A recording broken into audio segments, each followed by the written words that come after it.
Every challenge, every setback, what if it's not an end, but maybe a hidden invitation to something greater? Today, we're doing a deep dive into a truly remarkable journey. It's about self-discovery, resilience, and, well, the ever-evolving meaning of home. Exactly. We're looking at the life of a young man named Qutaiba.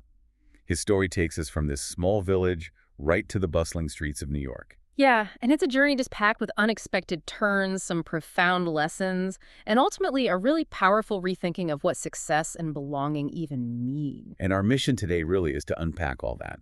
To pull out those nuggets of wisdom from his personal odyssey, we'll explore how moments of crisis can actually become these catalysts for growth. Right, and how identity gets forged way beyond just where you live geographically, and how that search for meaning can, well, transform everything. Exactly. This deep dive is designed to give you those aha moments. We want to connect Qutaiba's specific story to those bigger universal truths about finding your place in the world. Okay, so let's start at the beginning. Qutaiba is 20. He's in this small, traditional village. But something's not quite right for him, is it? The source says his heart carries a nameless concern, like something fundamental is missing. A feeling of incompleteness. He feels this pull towards what the source calls an ampler world, even though, where he is, the land is narrow and the dreams are smaller. And it's such a contrast to his friend Marwan, who seems pretty easygoing, content. But Qutaiba's got this deep yearning. He's constantly contemplating the ceiling full of small cracks, like a map reflecting his intertwined soul. That nameless concern isn't just teenage angst. I think it's deeper. It's that fundamental human thing, that disquiet, that often kicks off real growth. So it's like an intuition that your own internal map points somewhere else. A feeling that your story is meant to be bigger. Exactly. The source makes it clear. He felt staying was just surrendering to reality, and migration might be a form of rising. Searching for a higher meaning, yeah. An opportunity maybe to build something new. It's this internal fire, this struggle between fear and hope, that really fuels the whole journey. And you see this searching even back in his school days. The description of the old school building is amazing: cracked walls and crumbling roofs, as if every window overlooked a life, whispering secrets. Yeah, it paints a picture. And it's there we meet Mr. Jaber, the math teacher. He saw numbers not just as numbers, but as a key to understanding everything around you. And Qutaiba was hooked, right? He saw math as this magic world full of secrets, like the language of the universe. But Marwan, he just couldn't see it. Numbers were just talismans to him. And this really sets the stage, doesn't it, for Qutaiba's search for deeper understanding. Even those early debates, math versus literature, they weren't just academic exercises for him. They were about finding real meaning. Yeah, definitely. And Mr. Jaber gives him that enigmatic quote. What was it? The calculation is the apparent, but the hidden is a deep system that runs in life. Wow. That suggests there's so much more beneath the surface, right? A hidden order. Yeah. Precisely. A wisdom Qutaiba was already sort of instinctively reaching for. Okay, so now things take a sharp turn. A really sharp turn. There's this seemingly innocent fall in the schoolyard, just playful banter with friends. Right. He tries to grab his seat, misses. And the source says his body swerved and he fell hard on his right side, directly onto the edge of the chair. And just like that, laughter turns to shock. Then intense pain.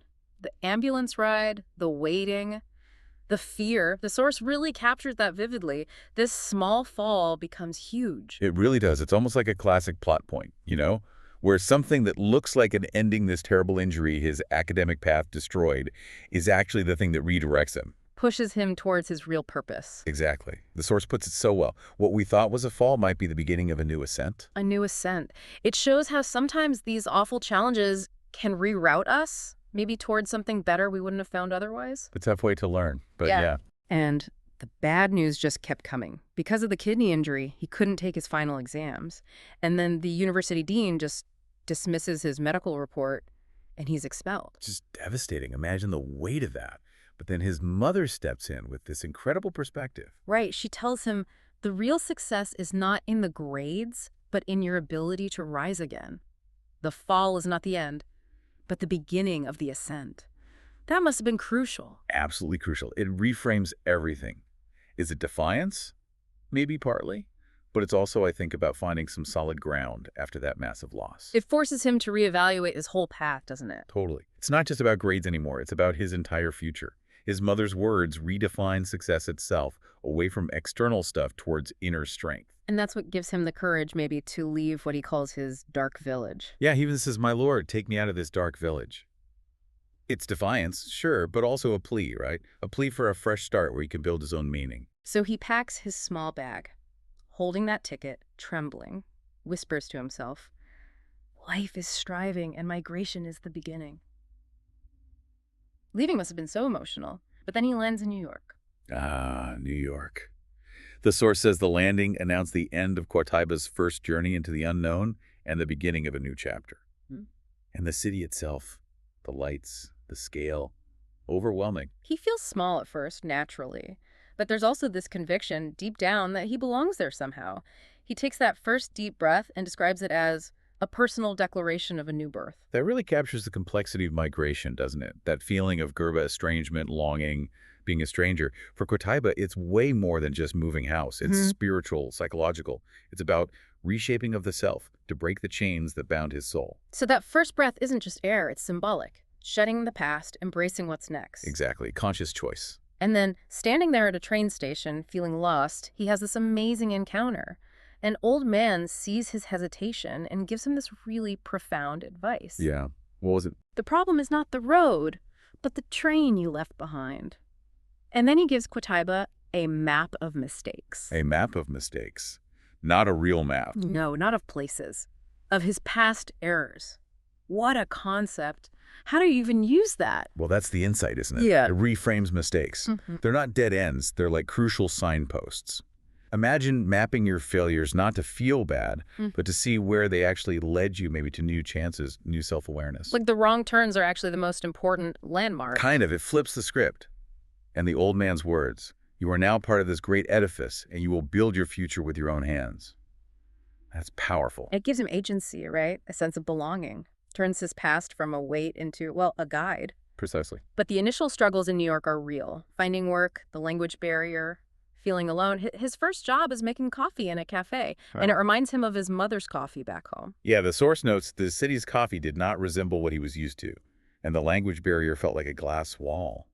That sense of separation must have been huge. Absolutely. It's that classic migrant experience, isn't it? Trying to fit in, balance past and present, and needing more than just survival, needing meaning. He realizes migration isn't just geographical, it's spiritual. It reshapes you. He needs that meaning that ignites a flame within him. And it starts in these everyday things, like coffee that tastes wrong. And it's in that same cafe he meets Sarah, described as captivating, strong, a Moroccan woman, a writer, with her own hidden past. She'd also fled from a past full of secrets and conflicts, so she understands. And their connection grows. They talk, and slowly their conversations start to change what home means for Qutaiba. It becomes a feeling, not a place. Sarah actually tells him, "Our homeland is now wherever we are together. You have become my home." That's such a powerful shift.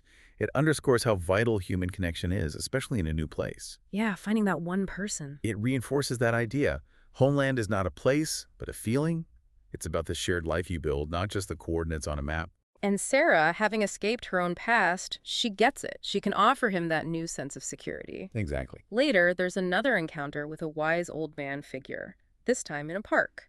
And this mentor says, "Hope is not a given, but something you create with your own hands." Echoing earlier themes, but pushing him further. And also that loneliness can be a harsh experience, but also an opportunity for self-discovery. Right, so it seems like this wisdom is building layer by layer. He's finding agency within himself. Yes, it connects back to his whole journey. Meaning isn't found, it's made, cultivated internally. This old man says, meaning is not given, but discovered. It's a journey, not a destination. And even loneliness, which feels so negative, can be a space for insight if you embrace it. So, fueled by all this and their connection, Qutaiba and Sarah decide to open a cafe library, blending their passions, coffee, stories, community, a place where narratives intersect. Sounds amazing, but hard work, I imagine. Oh, yeah. They face financial struggles, even criticism from locals for the books they choose, promoting ideas of freedom and belonging. So the cafe is more than just a business for them. Absolutely. It's symbolic, a physical representation of their shared vision. A place where identities are formed, where these values they cherish, freedom, belonging, are actively nurtured. The source says their project was a message, that love and belonging are not a place we reach, but two journeys we live together. It becomes their sanctuary, their proof of concept for building community. It solidifies their sense of home. A real anchor. But then, Sarah's past comes crashing back in. A cryptic message arrives. Your past is catching up to you. Oh no, who's it from? Basil, her manipulative ex-lover from Morocco, the one she thought was lost at sea years ago. Wow. That must have thrown everything into turmoil. Yeah. After building this new life, this new home, it brings up all those themes confronting the past, old traumas, and what commitment really means. For Sarah, it must be terrifying. Her past, the one she fled, is suddenly right there, threatening everything. And for Qutaiba, it's a test of his commitment to her, his new definition of home. Now, how does he react? His words are powerful. He tells her, whatever worries you, I am here. I will not leave you to face it alone. I love you. I will fight for you, for us. So he doubles down. He reaffirms that she is his home. But it definitely tests that idea, doesn't it? Is home truly just a feeling if the past can disrupt it so violently? It's a huge question. And then comes the ultimate test. Qutaiba decides to take a job opportunity in Dubai, a difficult decision because Sarah can't go with him right away. Okay, so he's planning to leave, temporarily at least. Yes. He's heading to the airport, and then the world changes. 9/11. Exactly. The news breaks. The radio announcer's tense tone describing two planes colliding with the World Trade Center. He just freezes. An earth-shattering moment for everyone, but especially, as the source notes, for Arab and Muslim immigrants in America. Suddenly, America shifts from this land of hope to a place of suspicion, scrutiny. Yeah. No longer the land that enticed immigrants with hope, but had become a land of survival. He realizes the American dream is not always rosy. It forces this massive reevaluation, not just personally, but about the country itself. And right there, on the verge of leaving, he has this intense internal conflict. He hears an inner voice, the voice of Sarah, the voice of their life together. Pulling him back. Yes. He realizes this isn't just about travel versus staying. It's about returning to her, to love, to security. He chooses connection over escape. Instantly, he tells the taxi driver, take me home quickly. It's just profound. That's his pivotal moment, isn't it? In the midst of global chaos, he reassesses everything. His escape wasn't really escaping a challenge. He was running towards the only thing that felt truly real and known. It's the ultimate proof. Homeland is not a place, but a feeling. His home is Sarah. And he tells her, I cannot leave. I have returned and will not go anywhere without you. The journey to define home finds its destination in that bond, forged in crisis. So after 9/11, they recommit to New York, to each other. And they start HOPE, an organization to help new immigrants navigate the challenges, find their footing, build meaningful lives. It grows, expands its branches, and this brings Qutaiba's own search for meaning full circle, doesn't it? Absolutely. His journey, Sarah's journey, all their experiences with Gerba, it all culminates in this shared purpose, helping others. The source points out true happiness comes from helping others, and real strength lies in a compassionate heart. It's finding meaning through service, through empathy, building a legacy. And almost like a final grace note, they have one last encounter with a wise old man figure on their balcony this time. What does he say now? He reinforces the lesson. Life is not a question that is easily answered, but a poem written every day. And crucially, meaning is not given, my children, but made. That's a beautiful way to wrap it up. It highlights all those key themes: resilience, the ongoing journey, the power of love and shared purpose. Their whole story shows that the journey of seeking meaning is what makes life truly real. It's not about arriving somewhere, but about the constant act of creation and connection. Wow, what an incredible journey Qutaiba and Sarah shared with us. From that young man's initial yearning, through terrible setbacks, migration, global tragedy, their story just powerfully shows how resilience, connection, and purpose can transform everything. They really learned it, didn't they? The fall is not the end, but the beginning of the ascent. And Qutaiba's Odyssey really invites you, the listener, to ask, what does home truly mean in your life? Is it a place, the people, or maybe the purpose you build within yourself and with others? And when life throws those storms at you, what map of mistakes from your own past could actually guide your way forward, turning failures into landmarks? Thank you so much for joining us on this incredible deep dive. We really hope Qutaiba's story offered you some fresh perspectives on your own journey. Until next time, keep exploring, keep questioning, and keep making meaning.